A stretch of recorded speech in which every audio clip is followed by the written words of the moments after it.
جس چیز کا اللہ کے نبی صلی اللہ علیہ وسلم نے سب سے زیادہ زور دیا، بدقسمتی ہے میرے عزیزوں، آج امت اسی دولت سے سب سے زیادہ محروم ہو چکی ہے،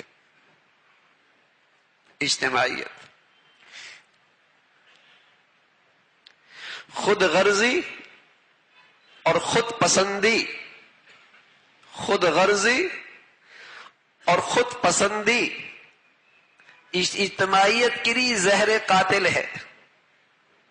جہاں کوئی قوم کا فرد خود غرض ہوگا، بلکہ قوم کیا کسی گھر میں خود غرض اکٹھے ہو جائیں تو آپس میں دستے گریبان نظر آئیں گے آپ کو،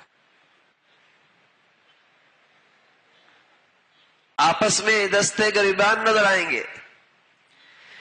ایک باپ کے 5 بیٹے خود غرضی میں مبتلا ہو جائیں، عدالتوں میں دشمنوں کی طرح ایک دوسرے کے سامنے کھڑے ہوں گے۔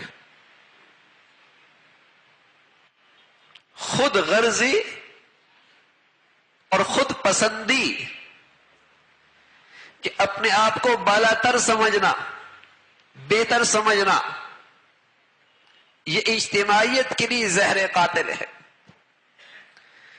اس کے مقابلے میں رسول اللہ صلی اللہ علیہ وسلم نے جن اخلاق کی تعلیم دی ہے وہ کیا دی ہے؟ تواضع اور ایثار، تواضع اور ایثار۔ اس لیے رسول اللہ صلی اللہ علیہ وسلم کی پوری اخلاقی زندگی کی، پوری اخلاقی زندگی کا خلاصہ 3 خوبیاں ہیں۔ پوری اخلاقی زندگی کا خلاصہ 3 خوبیاں ہیں۔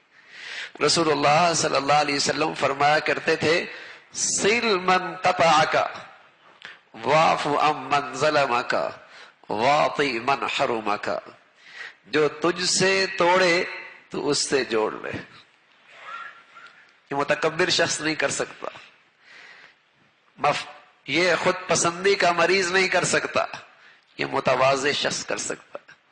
صل من قطعک، جو تجھ سے توڑے تو اس سے جوڑ لے، اور جو تیرے ساتھ زیادتی بھی کرے تو اسے معاف کر دے، تو اسے معاف کر دے، اور جو تیرا حق ادا نہ کرے آگے بڑھ کے تو اس کا حق ادا کر دے۔ ارے میرے عزیزو، اخلاق والی نبی کی امت اگر جس دولت سے محروم ہے تو آج وہ اسی اخلاق سے محروم ہے۔ جس نبی کے ہم نام لیوا ہیں، انک لعلی خلق عظیم، اخلاق کی بلندیوں پر فائز، اور میری بد اخلاقی کا نتیجہ یہ کہ جو میرے ساتھ رہتا ہے نفرتی کرتا ہے، دوری رہتا ہے۔ ایسی بد اخلاقی کے کانٹے ہیں۔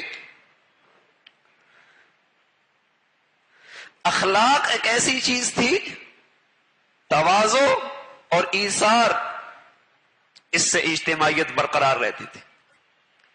جیسے کاغذ کے ٹکڑوں کے سائز مختلف ہیں، لیکن گوند میں یہ طاقت ہے کہ ان کاغذ کے سارے ٹکڑوں کو ایک کاغذ بنا دے۔ انسانوں کے مزاج مختلف ہیں، طبیعتیں مختلف ہیں، لیکن اللہ کے حبیب صلی اللہ علیہ وسلم کی زندگی اور اخلاق میں یہ طاقت موجود ہے کہ سب کو ایک امت بنا دے، ایک قوم بنا دے، محبت کے پیرائے میں سب کو اکٹھا کر دے۔